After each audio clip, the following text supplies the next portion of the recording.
Welcome back, everyone, to Chem 101. My name is Professor El Hawari, and today we are going to be talking about Chapter 3. Let's go to the PowerPoint and let's present Chapter 3 from the 21st Century Chemistry textbook, the second edition by Kimberly Waldron. And the name of the chapter that we're going to be talking about is Everything the Ways We Organize and Classify Matter.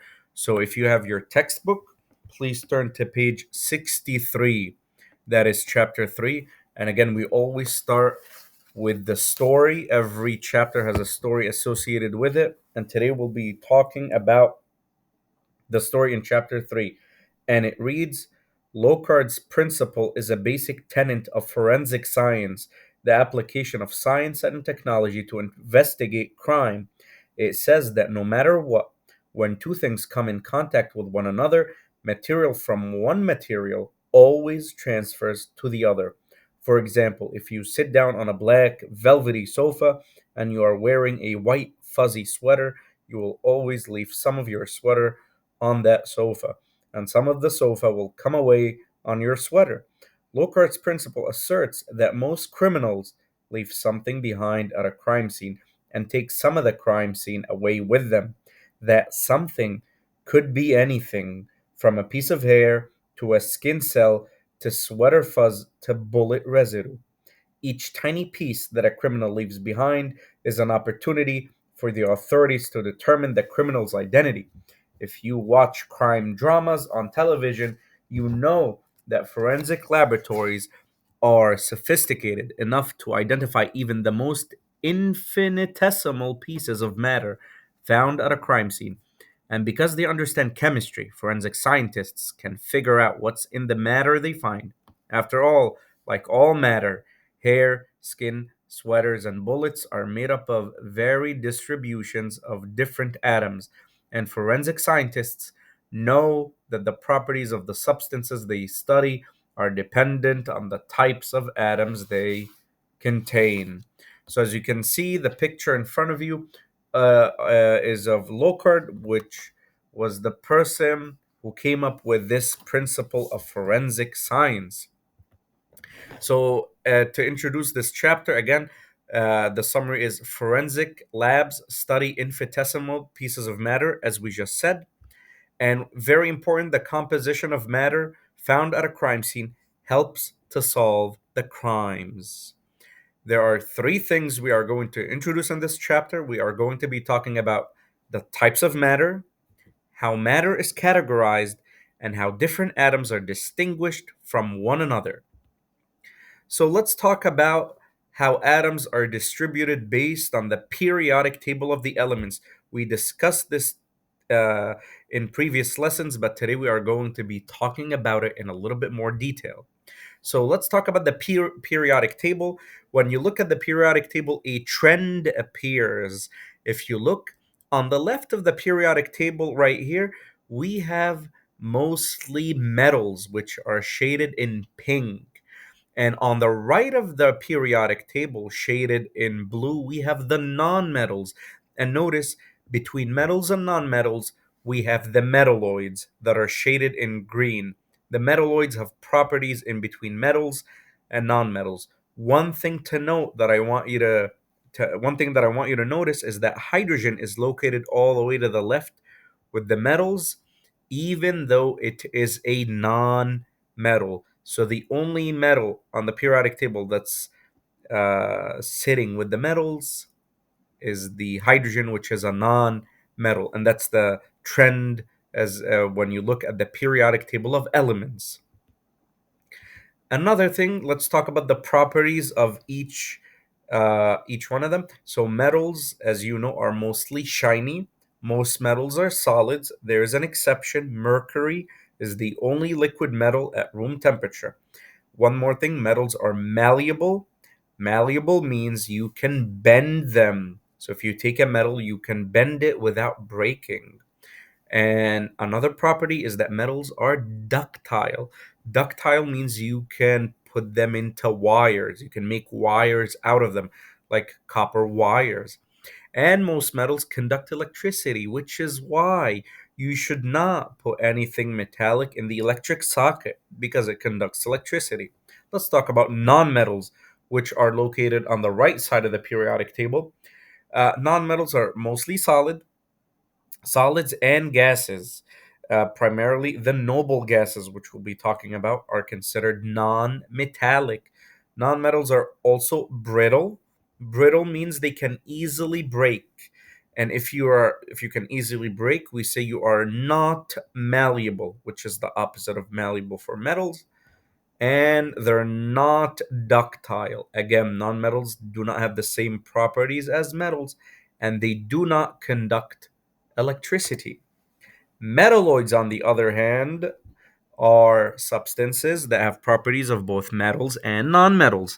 The primary nonmetals are used as semiconductors, which could be found in various substances or uh, computers. You can find them in your computer chips.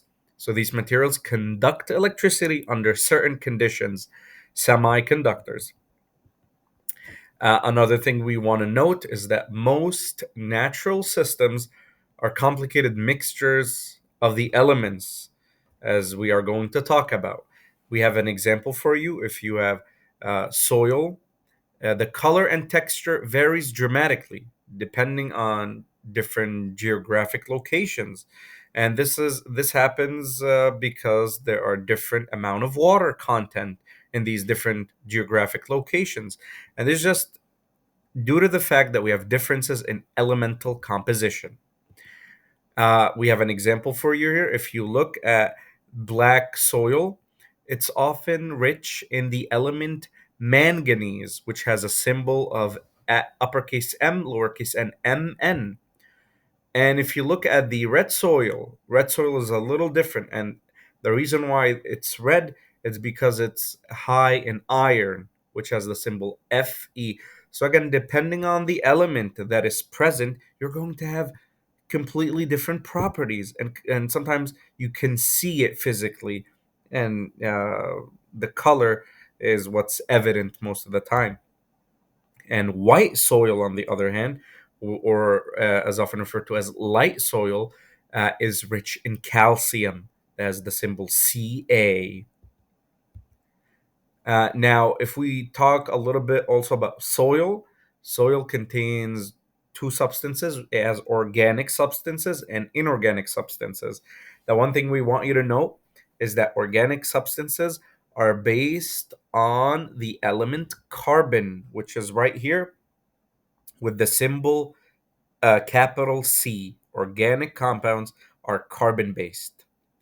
And soil, if you take a sample of soil, it will be considered a mixture because it has metals and nonmetals physically mixed. They're not chemically combined. You can think of them as they're not glued together. You can physically separate the metals from the nonmetals.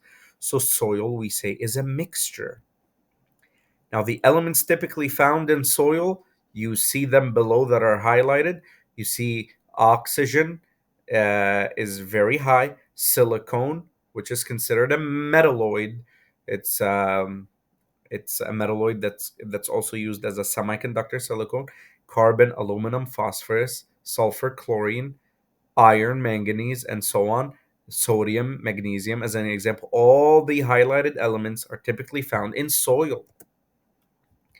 So let's talk about the human body. The human body is made up of a ton of metals and nonmetals. Again, you can see oxygen. Our body has this element, oxygen, calcium, it's in our bones, iron, zinc, and all these elements need to be incorporated in your diet one way or the other.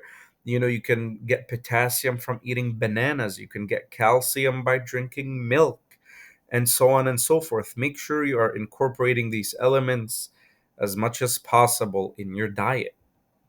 Most elements in the human body are actually from the top portion of the periodic table. So notice it's from this portion right here. They are the lighter elements. The lower we go on the periodic table, the heavier the elements get. And if we keep going down, the elements become so big that they are actually radioactive, like the element uranium. Now let's talk about the distribution of the periodic table one more time. It's like reading a book essentially. You can read it from left to right, and you can also read it from top to bottom. As we said in a previous lesson, when you read it from left to right, this is called period. So, as we said, the periodic table has seven periods, left to right, left to right, left to right. And we have groups, which are the vertical columns, and the periodic table has 18 vertical columns. The periods are the rows, and the columns are the groups, and elements in a given period do not usually have similar chemical properties. As an example, if you look at the element hydrogen and the element helium, they're not going to have similar chemical properties because they are not in the same, because they are, in order to have similar chemical properties, you need to be in the same group or family. Notice the word groups or families. For example, uh, magnesium right here behaves similarly to calcium because it's on top of it. It's in the same group. So, same group, they behave similar chemically. If you are in the same period, you are likely not to behave similarly. And groups are called families, as we said, and each family has its own traits, and they also have their own names. So let's go over them. Group 1, they have a special name. They are called the alkali metals. You might be wondering, why are they called alkali metals? Because when you drop these elements in water, first of all, they are going to explode in water, and they are going to form bases. And another word for bases, which we are going to learn, is alkali. The second group, you can see they all have the same color. They're all on top of each other. They're called the alkaline earth metals. This section, the middle section of the periodic table, is called the transition metals.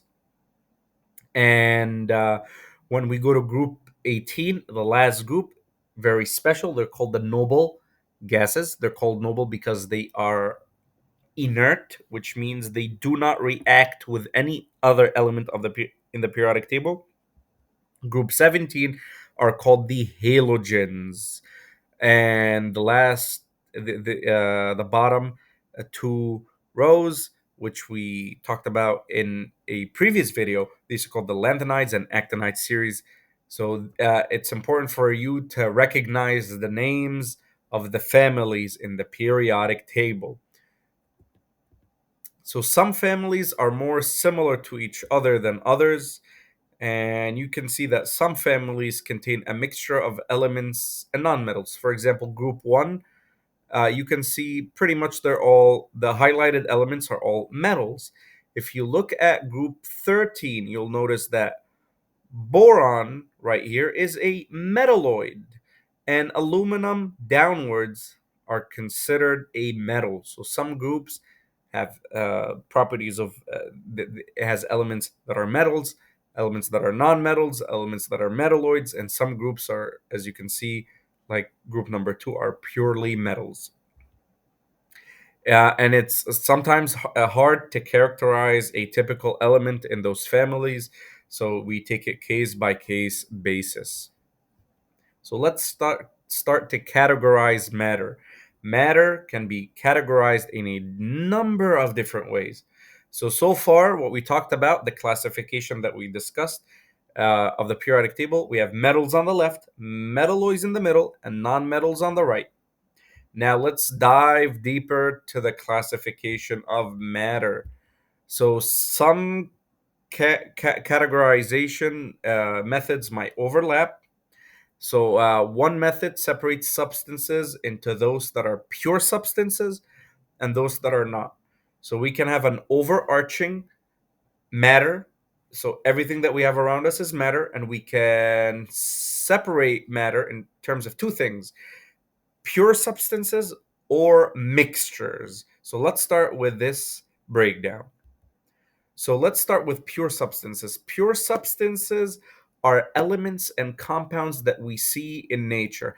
As an example, if you see the element gold, you only see gold. It only has gold. There is no contamination, and it's an element on the periodic table. It's a building block. So we say gold is a pure substance. Now let's look at salt. Believe it or not, salt, if you look at the molecular level, it's made up of two circles, a green circle and a pink smaller circle, and it repeats over and over and over again. So salt is considered a compound. And if you ask yourself, is it pure? And the answer is yes, because we only have one compound. It's not like two compounds, it's just one compound that is repeating over and over and over again. Let's look at water. If you buy water, just water, it is considered a pure substance.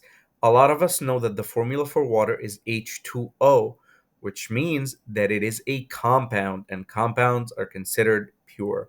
Another thing that's considered pure is sugar that you put in your tea and coffee. Sugar is a pure substance because it counts as a compound. Let's continue. So, most matter around us is actually a combination of different elements. Uh, Even if we talk about pure substances, they're usually not pure because they are contaminated. And most pure substances have impurities or contaminations. Let's continue to categorize matter. So, if something is not considered pure, we can classify as a mixture. So if you look, each image shown below is a mixture. Why? So let's look at smoke. Smoke is a mixture of many gases. If you look at this rock is a mixture of minerals, and it's a mixture of elements. So that's why it's classified as a mixture. Oil is also a mixture because it has a lot of different substances that are physically mixed inside of it. Oil is not an umbrella term. Even this chocolate or this pudding is also considered a mixture. So a mixture is defined when you have one or more pure substances combined together. That's when we say it's a mixture. So if the mixture looks evenly distributed, we call it a homogeneous mixture, and you see a uniform appearance. An example is if you mix, and the keyword is mix, when you mix sugar with tea, it forms one layer, homogeneous mixture, versus a heterogeneous mixture like this rock, which you can see the boundaries with your own eyes. Another example is if you have a salad. If you create a salad at home, it's a heterogeneous mixture because you can separate the lettuce from the onions, from the cucumbers, and from the carrots. You can separate the different substances. So again, pure anything around you right now is considered matter, and matter is going to be divided into two categories: pure substances and mixtures. We can break down pure substances even further into elements and compounds, and we can and the definition for an element contains atoms from only one element. For example, gold has only elemental gold inside of it. If we look at neon, we can only see neon. Fluorine gas, it's only fluorine gas. And a compound contains two or more elements that are chemically combined. For example, water has two hydrogens and one oxygen, always. Ammonia, one nitrogens and three hydrogens. Dry ice, one carbon and two oxygens. So it's a compound. They're chemically, you can think of these elements are glued together. It's chemically combined. It's a compound. Now, some elements in nature exist as a single atom, and we call it monatomic. These elements are like neon, which is a noble gas. And some elements in nature they have to exist in pairs. They cannot exist on their own. For example, the element fluorine, which is a gas, and we say these elements are diatomic. Diatomic means they exist in pair. And some elements in nature exist as many, many, many atoms joined together, like the element gold. If you see on the molecular level, gold atoms are close to each other, which explains the fact that gold is a solid, because when the elements are close to each other, we have solid, and versus, for example, neon, when the elements are far away from each other, or when the atoms, I should say, are far away from each other, we have gases. All right, let's talk about the law of constant composition. So the law of constant composition tells us that a given compound has a fixed and definite number of atoms of its constituent elements.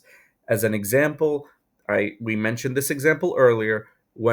Everyone knows the formula for water to be H2O. Now, the question is, have you ever heard that the formula for water is H3O or H4O or H5O? You have not. And the reason is of the law of constant composition.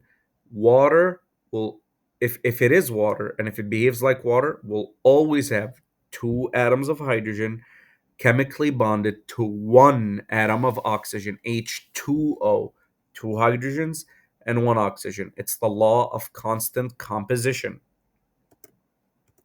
If you look here, if you're a fan of coffee, this is the formula for caffeine, which is the active ingredient in coffee. Caffeine has 8 carbon atoms, it has 10 hydrogens, 4 nitrogens, and 2 oxygens. Now, the letters that you see, CHNO, are the element symbol, and the bottom numbers right here, 8, 10, 4, 2, are called the subscripts. So they tell us exactly how many atoms are present. And if we add 8 carbons, 10 hydrogens, 4 nitrogens, and 2 oxygens, we get 24 atoms in a single compound of caffeine. It's a lot of atoms. So scientists use a shorthand way to write this, and this is called the chemical formula. So right here, the I'm circling the structural formula. And right here, that's in the thought bubble, it's called the chemical formula. It's just a shorthand way to show how many atoms we have. So we write it as C8H10 and 4O2. So something we want you to notice is that element symbols are usually written alphabetically, and there's a subscript after each element, and the subscript tells us how many of that element that is present. And if we only have one atom, usually the one is not written. For example, if we only have one oxygen, we would write C8H10N4O. Whenever you see O on its own or any letter on its own, that means we have only one element, or we have only one atom. It's just a convention. It's just a way for us to. But if you write the one, it's also completely fine. All right, let's talk about the structure of amphetamine. So if you look at the structure of amphetamine right here, it shows us exactly how many of each element are in a particular compound. So this is the structural formula. Notice the structural formula has lines in it that connects the elements together. We're going to learn in a future video that a single line means it's a single bond, and two lines means it's a double bond. And this, when you draw all the lines out, it's called the structural formula. But when we want to condense it, you can start counting how many carbons, and you'll notice that we have 9. So we write C9. And then you count all of the hydrogens, and you'll notice we have 13. So that's H13. And you'll notice we have one nitrogen right here. So we write N. And again, we don't write N1. We don't have to write the 1 because it's only one element. But we do have to write the number 2 or greater. You have to include that. Let's talk about the problem with gold. So as you know, gold is very expensive, and the reason is because it's very rare in the Earth's crust. Because Earth's crust makes up a very huge mass, there's a substantial amount of gold, and people around the world want to get their hands on that gold for obvious reasons. But gold mining, or the process of obtaining gold, is not very good. It's as our textbook describes it, It's dirty. Because for every ton of rock mined, there are only a few ounces of gold that are recovered. Plus, there are so many ways you can contaminate the environment that is not good. So, the problem with gold mining is that it is environmentally costly. Earth moving machines, they do produce greenhouse gases that contribute to global warming. uh, the process of roasting releases mercury into the air, and we know that this is poisonous and it's not good for humans. And mining operations, they release metals like arsenic, mercury, and copper into the water, and then this water reaches us, and when we drink it, we get sick. it's not a good. It's not good. It's not good for our health.